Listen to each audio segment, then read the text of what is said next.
आदाब, मेरा नाम अदनान अहमद है। आप open card coding tutorial series में तीसरा ट्यूटोरियल देख रहे हैं। इस ट्यूटोरियल में हम बात करेंगे कि ओपन कार्ड में ये राउट्स जो चलते हैं इनका मतलब क्या है और यूज़र फ्रेंडली राउट्स कैसे बनते हैं ओपन कार्ड में। सबसे पहले बात करते हैं इन राउट्स के मुताबिक कि ये क्या होते हैं, इनका मतलब असल में क्या होता है। इसकी एक एग्जांपल मैं आपके सामने लाया हूँ कि कोई भी ओपन कार्ड की साइट होती है वो इस तरह कुछ चल रही होती है, yoursite.com/index.php। आगे राउट लिखा होता है, फिर आगे कुछ पहला वर्ड होता है, उसके बाद स्लैश, फिर वर्ड 2 होता है, उसके बाद कभी कभी वर्ड 3 भी होता है, एंड का साइन होता है और उसके बाद पेज के वेरिएबल्स होते हैं। ये सब कुछ बता रहे होते हैं, वो क्या है सबसे पहले हम ये देखते हैं।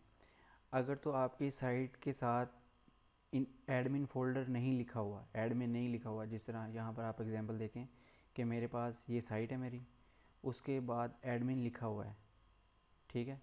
और यहाँ पर आप देखें कि ये साइट है मेरी, इसके आगे एडमिन नहीं लिखा हुआ। अगर एडमिन लिखा होगा तो उसका मतलब होगा कि हम एडमिन फ़ोल्डर के अंदर हैं। अगर एडमिन नहीं होगा लिखा हुआ, इसका मतलब है हम कैटलॉग फ़ोल्डर के अंदर हैं। पिछले वीडियो में हमने डायरेक्टरी स्ट्रक्चर के बारे में बहुत डिटेल से पढ़ा था। हमने देखा था कि कैटलॉग फ़ोल्डर क्या होता है और एडमिन फ़ोल्डर क्या होता है। अगर किसी को समझ नहीं आ रही कैटलॉग और एडमिन फ़ोल्डर की तो आप उसको पिछले वीडियो को एक बार देख लें। आगे चलते हैं। अब हमारे इस केस में ये जो मैं आपके सामने एग्जांपल आया हूँ, इसमें एडमिन नहीं लिखा हुआ। इसका मतलब ये है कि हम कैटलॉग फ़ोल्डर में हैं। कैटलॉग फ़ोल्डर का मतलब ये है कि हम यहाँ पर हैं, साइट के फ्रंट एंड पर बैठे हुए हैं। आगे लिखा हुआ है index.php। ये index.php का मतलब ये कि जब हम साइट के अंदर रूट डायरेक्टरी में आते हैं तो index.php फ़ाइल चलती है, हमेशा यही फ़ाइल चलेगी ओपन कार्ड में। अब index.php के आगे जो राउट लिखा हुआ है उसका भी कुछ मतलब है। आप देखें कि पहला वर्ड लिखा हुआ है वर्ड 1, इसका मतलब ये होता है कि आप फोल्डर कंट्रोलर फोल्डर के अंदर बैठे हैं। ये कंट्रोलर के अंदर फोल्डर का नाम है। अब ये हम कैटलॉग की एग्जांपल है तो हम कैटलॉग में जाएंगे, कंट्रोलर फोल्डर ओपन करेंगे, उसमें वर्ड 1 का फ़ोल्डर ओपन कर लेंगे। इसका मतलब ये है कि हम वर्ड 1 फ़ोल्डर के अंदर बैठे हैं। जो दूसरा वर्ड आता है इसके आगे, ये फ़ाइल का नेम होता है कि कौन सी फ़ाइल चल रही है इस टाइम। जो पहला वर्ड होता है ये फ़ोल्डर का नेम होता है, जो सेकंड वर्ड होता है ये फ़ाइल का नेम होता है, और जो थर्ड वर्ड होता है ये असल में फ़ाइल के अंदर जो फंक्शन चल रहा होता है ये उसका नाम होता है। और उसके बाद एंड में पेज के जो भी वेरिएबल्स होंगे वो नज़र आ रहे होंगे। अगर इसकी एक रियल एग्जांपल देख लेते हैं। सबसे पहले आप ये देखें कि index.php राउट वर्ड 1, मैं यहाँ पर जाता हूँ, ये क्लिक किया। अब ये देखें कि index.php फ़ाइल चली, कैटलॉग फोल्डर के अंदर चले जाना है। उसके आगे राउट देखें आप, उसमें देखें कॉमन, पहला जो वर्ड है ये फ़ोल्डर का नेम है कंट्रोलर में। तो मैं इसको जाकर दिखा देता हूँ।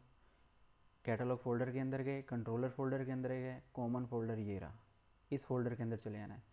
नेक्स्ट उसने बताया कि होम होम की फ़ाइल चली है।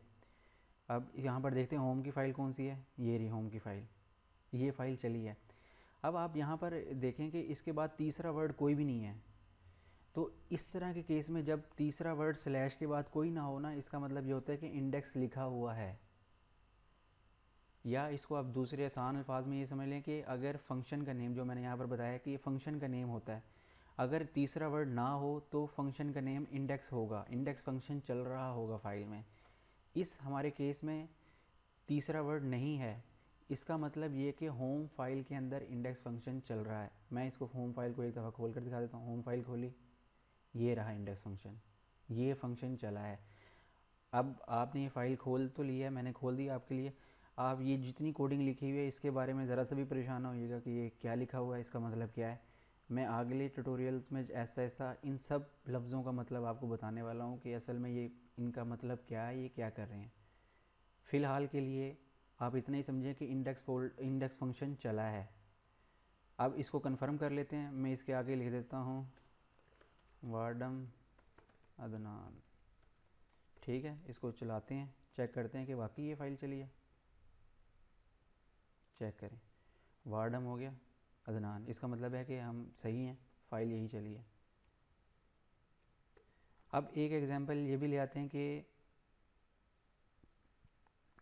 अगर तीसरा वर्ड होगा, यहाँ पर मैं चला जाता हूँ एडमिन फोल्डर में, कैटलॉग खोलते हैं, प्रोडक्ट्स, एक प्रोडक्ट एडिट करते हैं। ये देखें, इसमें देखें आप यहाँ पर इस फोल्डर, इस यूआरएल को देखें। सबसे पहले मेरी साइट का नाम, उसके बाद एडमिन। एडमिन का मतलब ये है कि हम एडमिन फोल्डर के अंदर जाएंगे अब। उसके बाद एडमिन फोल्डर के अंदर index.php फाइल चली। उसके बाद राउट चला है कैटलॉग फोल्डर, ये जो पहला वर्ड आया ये फोल्डर का नेम है। दूसरा वर्ड फाइल का नेम है उस फोल्डर के अंदर। तीसरा वर्ड उस फाइल के अंदर फंक्शन का नेम है। ठीक है, अब इसको ज़रा हम खोल कर चेक करते हैं। पहले एडमिन फोल्डर के अंदर जाना है, फिर कंट्रोलर फोल्डर के अंदर जाने के बाद कैटलॉग फोल्डर होगा। चेक करते हैं, जाके एडमिन फोल्डर में गए, कंट्रोलर में गए, ये कैटलॉग फोल्डर आ गया। कैटलॉग के बाद उसके बाद क्या है जी, प्रोडक्ट।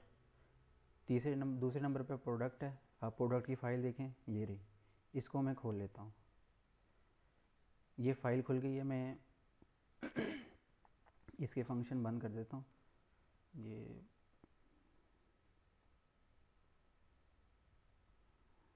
ये है ना, परेशान नहीं होना, ये फंक्शन देख के ऐसा ऐसा ये सब कुछ पता लगेगा कि ये क्या लिखा हुआ है। फ़िलहाल के लिए मैं इनको बंद ही कर दूँ तो बेहतर है। ये हो गया। अब तीसरे नंबर पर लिखा हुआ है एडिट। कैटलॉग फोल्डर के अंदर प्रोडक्ट की फ़ाइल और एडिट फंक्शन चला है।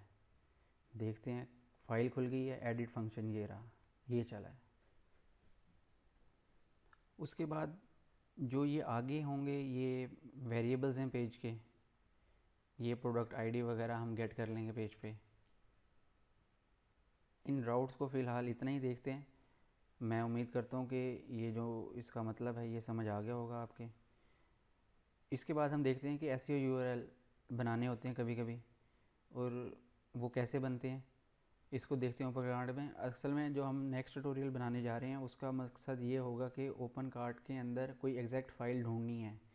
जब एसईओ यूआरएल बने होंगे तो यूआरएल इस तरह का कुछ नहीं आ रहा होगा जिस तरह अब ये आया। यहाँ तो आपको पता लग गया कि प्रोडक्ट फोल्डर के अंदर प्रोडक्ट फ़ाइल चली, उसके अंदर इंडेक्स फंक्शन चला, इंडेक्स फंक्शन को एक प्रोडक्ट आईडी 40 दिया गया।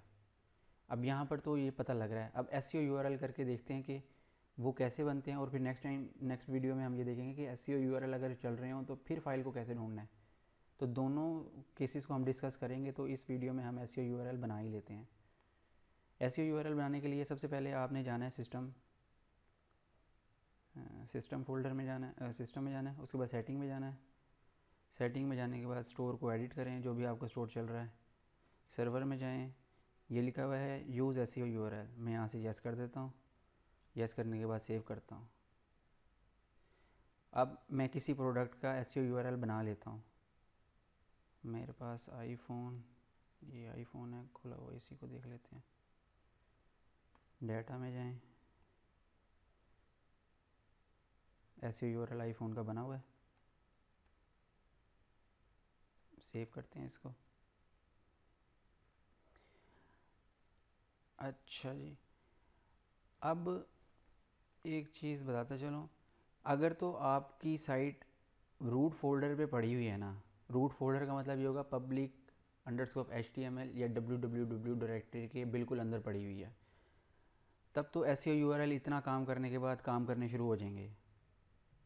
ठीक है, अगर आपकी साइट जो है वो रूट फोल्डर में नहीं पड़ी हुई, जिस तरह मेरे साथ मेरे केस में रूट फोल्डर में नहीं पड़ी हुई, मैं लोकल होस्ट पे काम कर रहा हूँ तो रूट फोल्डर मेरा www है, इसके अंदर साइट नहीं बनी हुई, मैंने इस फोल्डर के अंदर एक फ़ोल्डर बनाया हुआ है OC_YTDC का, तो असल में ये वाला फ़ोल्डर चल रहा है। इस तरह के केसेस में आपने एक एक्स्ट्रा काम करना होता है, वो कुछ इस तरह है कि आप जाएँ htxs.txt फाइल होती है, उसको रीनेम कर लें .htxs में। .txt आप उड़ा दें इसका।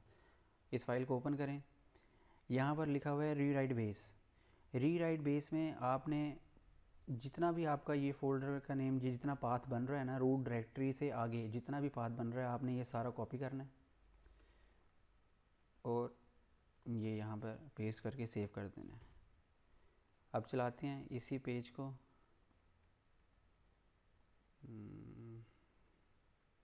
चेक करें, ये यूआरएल चल गए।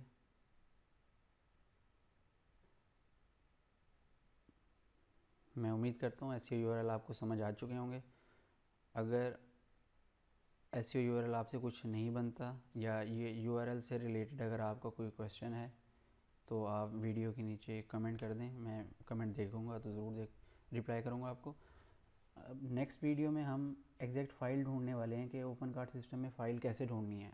आज भी हमने एक फ़ाइल ढूंढ के देखी है, लेकिन कुछ सिनेरियोज़ होते हैं जो परेशान करते हैं काम करते वक्त। तो कुछ मैं आपके सामने एग्जांपल्स लाऊंगा, उनको हम देखेंगे। उनको देखते देखते फिर हम कुछ स्टेप्स फॉलो करके फ़ाइल को ढूंढने की कोशिश करेंगे। उम्मीद है फ़ाइल मिल जाएगी। अब तक के लिए इतना ही। साथ देने का शुक्रिया। अल्लाह हाफिज़।